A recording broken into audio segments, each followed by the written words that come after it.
Yo, welcome to the channel everyone. Mike Hill, the Wholesaling Titan here. And in today's video, I'm going to show you how I'm making offers. Now, one thing I recommend if you've watched any of my videos before, or as my students know, is that you should be making offers daily. I don't think you need to go for some huge number because as you probably know, it's more so in the follow-up and the habits you create. It's far more important than just the number. So what I am going to show you is I recommend that you make about 10 offers a day. Now that's not, a phone call. If you call and talk to someone about a lead or property, that's great, but I consider that an inquiry. An offer means you're sending a written contract, right? So the way that I do it, and this is just my take, this is how I run it in my business. I say there are two ways that you can get leads primarily. One is your paid marketing, right? And this is where you're going after stuff you've probably heard about. You're sending direct mail to stuff like evictions, divorces, probate, stuff like that. You're spending some money on your marketing to send that mail out. Same thing with bandit signs. Anything you spend money on, that's your paid marketing. Now, for me, what I've found typically is that I get less of these deals done. I do less of them in terms of quantity, but they tend to be higher quality in terms of the profit margin. Now, the other thing, and those, by the way, mean that we're going primarily after distressed sellers. So these are people that are in distressed situations. Now, the other thing I catch a lot of flack for is that I go after properties that are physically distressed. So this is shit where I don't know, there are holes in the roof. There's Chinese drywall, there's mold, things falling apart, it's vacant, high grass, stuff like that. A lot of these can be REOs, they can be bank owned, a lot of them can be short sales, they're just abandoned, but a lot of them are on the MLS, right? And so in this video, you're gonna see the program that I use that makes this shit like super, super easy for me. Now, you don't have to do this. I have a video, I'll put it in the description, where you can do this on your own without a CRM. That's the customer relations management system that I'm using. You don't need that, especially if you're new. You can do it manually, but it will take a little bit more time. Like I always say, you're either going to spend some time or you're going to spend some money.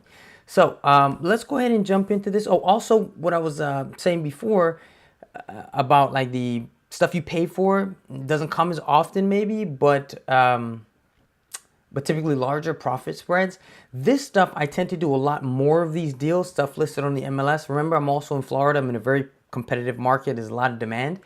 But this stuff, I tend to do a lot more of those deals in terms of quantity, but just the profit margins are a little bit smaller. So I actually prefer that spread. It's a nice balance and a nice mix for me, and it's something that's allowed me to be consistent to the point where I don't have to have that 9 to 5, right?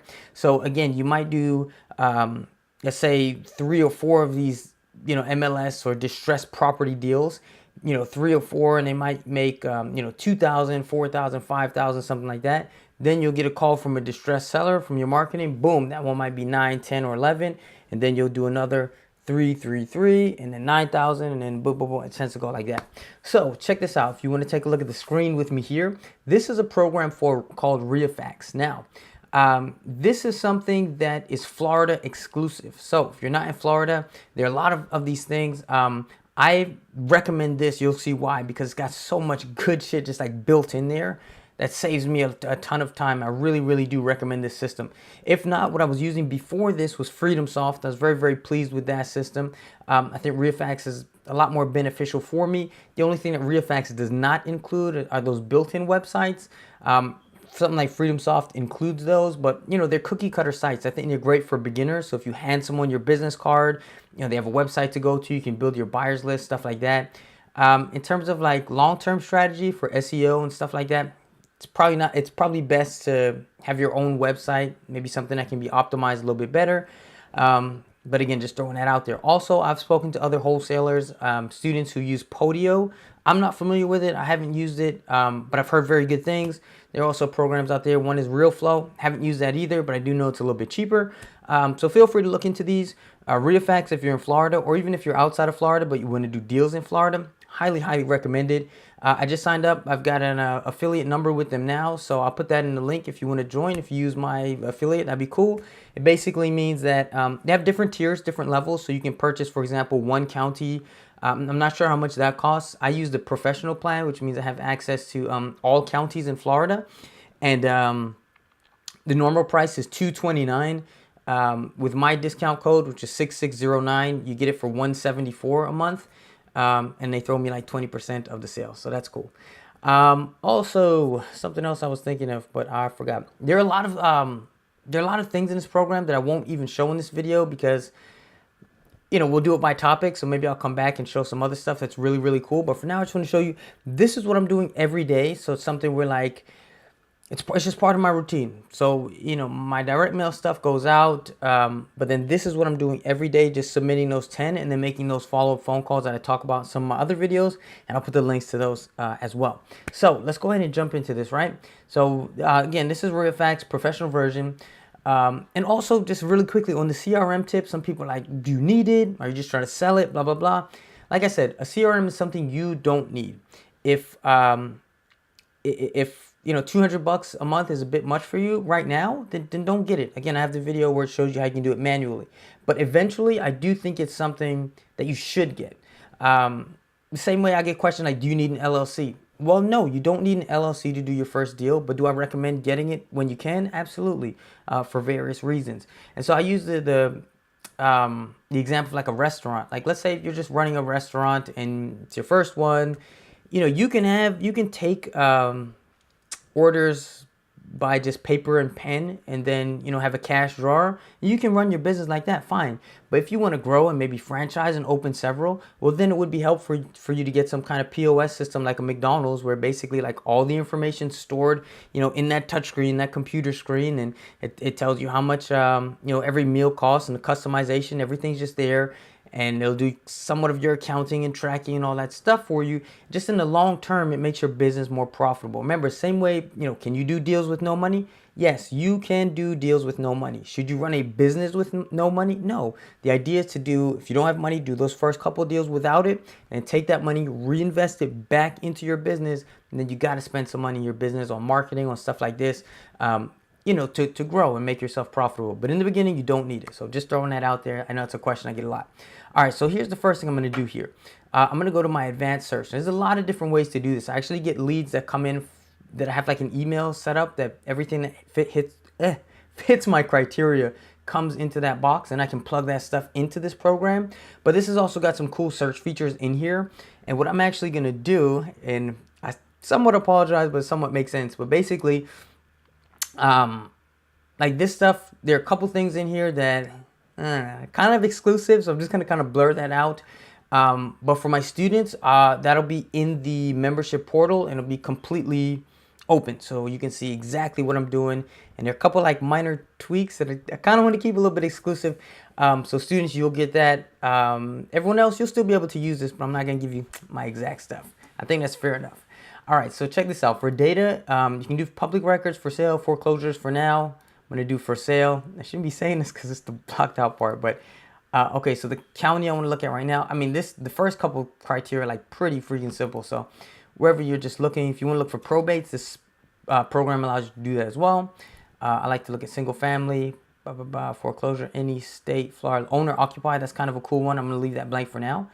And then you can actually save these. So actually, I think I have one saved. Let's see. Yeah. All right, so this is if you're my student, this is my actual criteria that I'm using. You can see like the bedrooms, the square footage, the potential equity, as well as the active equity. And those definitions are here. I'll pop that up on the screen. The listing price that I like to use. And then there's some other stuff in here that I'll do a separate kind of students only thing where you can, see some of the search criteria. But for now, let's just keep it right there. And then we just go to search. And I'm going to go to my advanced result. And one thing I like to do is pull this stuff up you can look at it by active equity or the potential equity. And again, you see what that means there. I like to do both. And again, this is, I don't know, it's not a perfect system, man. Like some of this data, same way if you buy from list source, the equity is not always going to be exact, but I mean, this is a game of volume, people, so let's just do that here. So what I do here, if you can see these green check marks, that's stuff that I already have an offer on. The red ones, that's something I do for myself just to let me know for some reason that's a no-go. Might have been sold, or might have been some other issue there. So anyway, the first thing I do is just click on this thing, and I just want to get the general idea. So if you've seen my videos, like REO Facts gives a pretty good value here. It's not spot on, but it's better than something like what do you call it, a Zestimate. So here it's got basic information about the property. A couple things I like to look at. Look at the comps. Now there is something cool in here where you can filter it. You can check out by subdivision. which, you know, I definitely recommend it. Here is just one other property. I look if it's similar, just to get an idea of what this thing's really worth. So this is built in 49, subject property. This one's built in 51. That sounds about right. Market value, REO Facts is giving it 295. Last sold at 205, sold price 270. Okay, good idea. Next thing I want to do is just remove that filter because I like to take a look at everything. So boom, we'll do that. I'll zoom in, I'll check by distance, just kind of see what these things are going for. So far, kind of looks like that REO Facts value is, you know, pretty accurate. So next thing I'm going to do, additional links. This is something that's cool, that's in REO Facts, that's not in a program like FreedomSoft, for example. I can click on the IDX, which basically is giving you MLS access, so that will pull that up.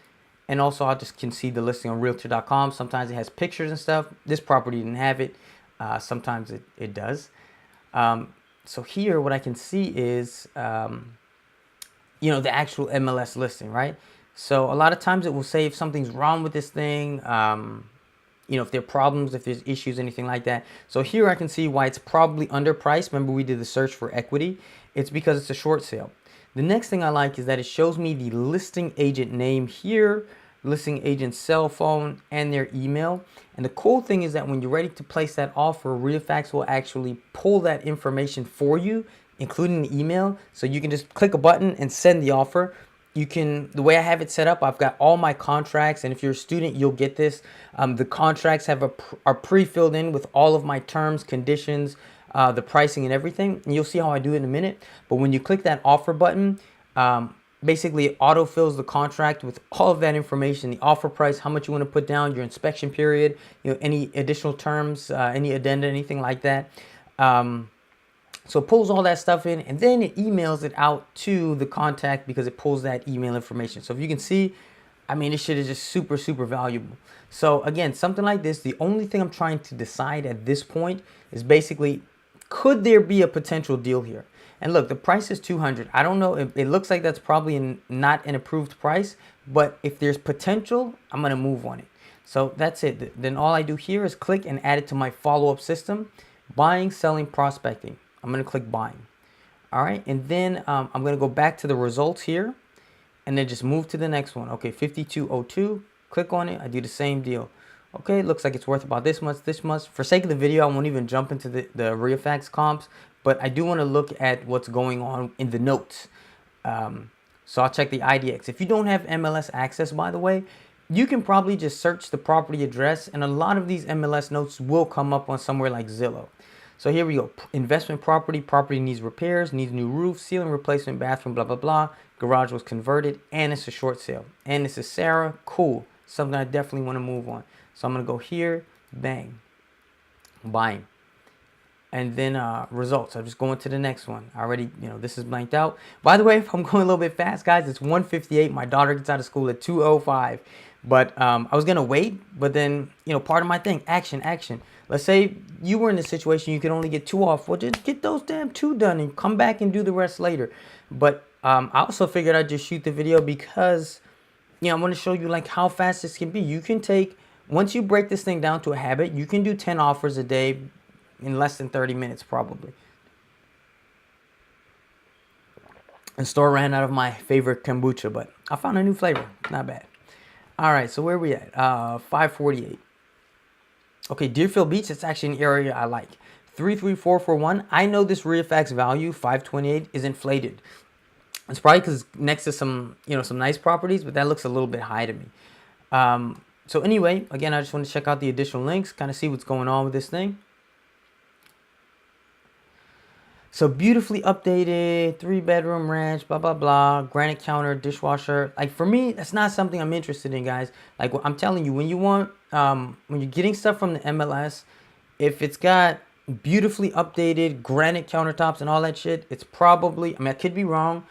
And maybe it recently sold or something like that. It's probably retail property and it's probably not something. So for me, I'm going to skip something like that. So I'm going to go back to my results. Next thing here, 4190. And I like literally, I go through it that quickly. This is not the part where I'm doing any analysis or whatever. I'll show you in a minute, you know, how I do look at things when it's time to make the offer and how I make the offer and at what price. But for now, I'm just saying, is there potential? That's it. Like one step at a time. Step one, step two, step three. All right, so 3-bedroom, 2 baths, needs repair, handyman special, great investment property. Absolutely, that's something I want. So what's that, 4190? I'm going to add it to the follow-up system. Bang, buying. That's simple. All right. Okay, back to result. And what was the last one? Sorry, it was 4190. Okay, so we're here, 8601. By the way, I'm not a terrible dad. They get out at 2:05, and then the car line takes 10 minutes. So I got a little time. I got 5 minutes. All right. Same thing. I won't bore you. I'm not going to do the full 10 because that would be just a boring ass video.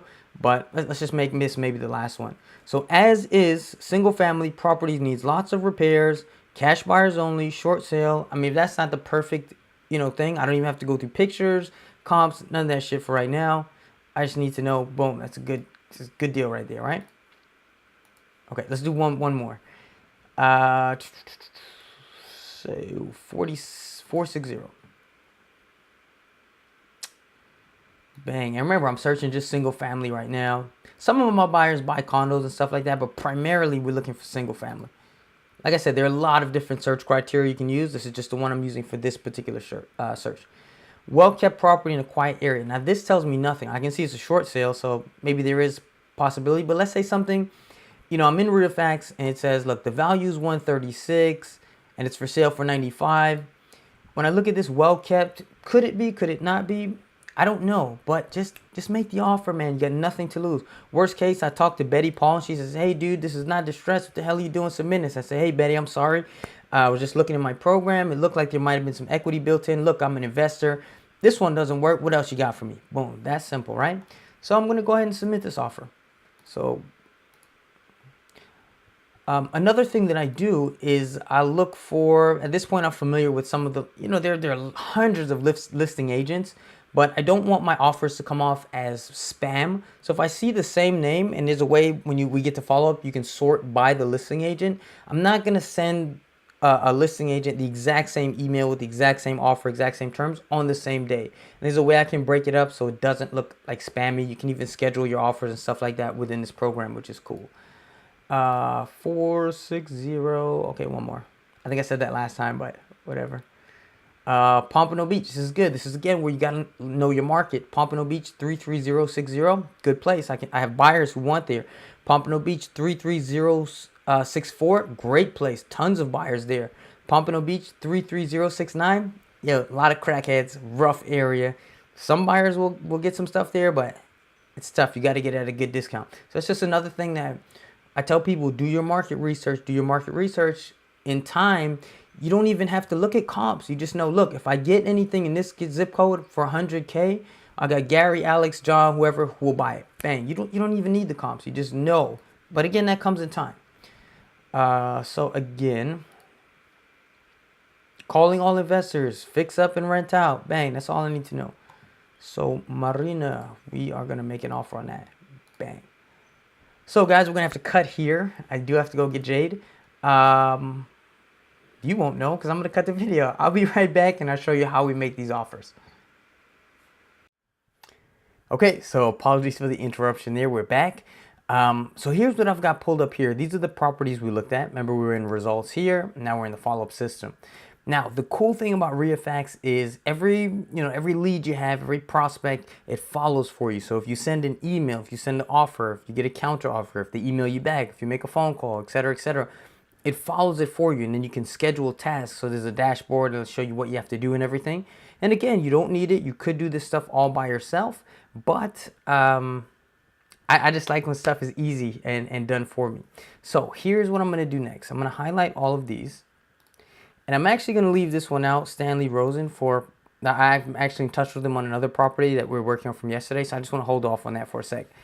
Okay, but here's something that they don't teach in REO Facts that, I mean, if you want to get your offers accepted and make this work, this is gold. This is money. So check this out here. I'm going to highlight everything. Okay, so the next thing we want to do here is come up with the offer. So again, we have the list price here, and then it's going to be our offer price. Another thing cool in REO Facts is you can automatically calculate an offer. So I'm going to do, wow. Okay, sorry. It's just one of the templates that I had there changed. Offer factor, we're going to say 80. Now, I know the wholesaling formula, 70% times ARV, but again, I'm in a very, very competitive market. If you start your offer at 70, 9 out of 10 times, probably not going to get accepted. The other thing too, oh my gosh, I'm hot. I'm sorry, keep the air off because it's a little bit loud and I don't want you guys to have that background sound. So, like sweating. But I start with 80 because remember, the most important thing is to get the offer accepted. Then you've got your inspection period to go ahead and try to get it down. I got a whole video on that, so go ahead and look for it. Maybe I'll post it in the description or something. We'll round to 500, sure, get values, okay? So let's do that. And then you'll see here, it's going to give you the listing price, what you're asking, the offer. And this is what you get here. Now, here's where you just want to be a little bit smart, okay? So if I look at something like this, days on market, I see it's 0. So, you know, typically if something hasn't been in the market that long, you can't go like 60%. You're just not going to get accepted. So at about, let's see, they're asking 90. If I offer 70 day one, I can probably get that accepted. Maybe, maybe not. Maybe I'll just go in a little bit higher at 75. I think it's about right, right? And the next, again, this one's been on market 36 days. I'm asking for $30,000. Just make sure, again, some people, you guys are thinking about this stuff too much. I just want to make sure it's something. Yes, I got to get to a point where it makes sense for an investor. But that's, again, baby step this stuff. I'm not trying to get to the end point right now. The next step in the process is to get the contract accepted. We have time to negotiate. We have time to get offers. We have time to get a price reduction. This is the best way to get the offer. So, and then sometimes too, what I like to do is if you hit this thing here, we can go back to our overview. And again, the additional link stuff I showed you earlier. And sometimes, for example, if a property, I'm probably going too much into this now. But if it's a short sale and it's not approved, then you can even go a little bit higher than that 80 because then you're not going to end up there anyway. I guess as I'm on a tangent, it's a whole different discussion. But for now, I'm just going to do this. And some of these offers, because I'm not looking at it as in depth, like I guess if I were by myself, I'd probably just see if the short sale was unapproved or approved. But I guess it's a good point because I can stress to you guys that really you can make an offer initially that doesn't even make much sense. And you might even get some kickback or, you know, some shit from the listing agent, but you can still kind of make it work. So let's just keep going. So 130, right? We're asking for like a $30,000 reduction. It's a little bit much. I'd be a little bit more comfortable going in at 110. Okay. Betty, her property's been on days on market for 170. So I feel a little bit more comfortable going low, and I'll go in at maybe 70. And again, it's without me doing any research or anything. Like, yes, there are times where something pops and I'm like, okay, let me find out everything I can about the property. I sit here with my legal pad. I jot down some notes. Is it short sale? Is it approved? Not approved? Blah, blah, blah, blah, blah. And actually, when they're short sales, there's actually a different template that I send because it will include the short sale addendum and all that stuff. But for the purpose of this video, guys, I'm just going to show you like, yeah, just throw it all out there and see what sticks. Okay, so Sarah, what do we want to do with Sarah? 26 days on market. See if I sent an offer at 140, that shit is getting rejected instantly. And I may never get a call or hear from this lady, or she might not take me seriously, whatever it is. So for this one, even if it were within 90 days, you got to be at least 150 to get it accepted. Now, within 26 days, I want to keep it within at least 20 grand. So let me get the 160 mark. Okay, and then next thing is Dawn is at 200, but it's been on market for 182 days. So I'm going to go in at least, I don't know, let's say 170. Okay. So next thing I'm going to do is just highlight these. Boom, boom, boom, boom. And you just click this button here to send contracts. Now, I've got, as I said before, I've got all of my contracts. They're fully automated in the sense that I've created the template one time with all of the, the name, the trustee stuff, my proof of funds is in there, all that kind of stuff, and in actual terms. So the terms I write in, any kind of addenda, like I said, if it's a short sale, I have a different template. If it's a Fannie Mae property, I've got a template for that, all these different things. But in this case, I'm just going to send over the standard contract, and that's about it, right? So let's do that. I'm going to send by email. Like I said, this program automatically pulls the email in, which is pretty dope. I've got an email template worked up that says, hey, my name is Mike, blah, blah, blah. This is what I do. I'm a cash buyer. It automatically sends that, fills in all the information. And then all I have to do here is type in my initial deposit. So I'm going to go in 1,000. I'll do a 7-day inspection. Typically, I give them, let's see, today's the 1st. Yeah, I give them it doesn't really matter. A couple days, beginning of next week, maybe Tuesday. And then the closing date, I do typically 30 days from today. So that's going to be let's do it Monday. Cool. And then from there, send email. And just like that, boom, it's processing. All your offers are going out. And it's really that simple. So that's pretty much it for sending the offers. Sorry, I'll do probably another video with the with some different types, short sales, Fannie Mae, this, that. But remember, this is only the first step in the process. Like, everyone's trying to figure out, how do we do ARV and the formula to get the final price? It's like when you're doing this stuff on the volume offers, man, do all that stuff. This property might have been sold, MLS not always accurate. Might have been sold a week ago and not updated. So you just be wasting your time if you go too much in depth. Again, it's all baby steps. So it's not to get the final offer. Maybe I couldn't make a deal at some of these offer prices I sent out, but you got to show the seller you're serious. You got to present that thing, and you just got to start building that habit. So I think that's pretty much it, man. At this time, if you are interested in any mentoring of any sort, I'd invite you to check out the my mentoring program. I'm having some great success there. You can I'll put the URL up. You guys can check that out.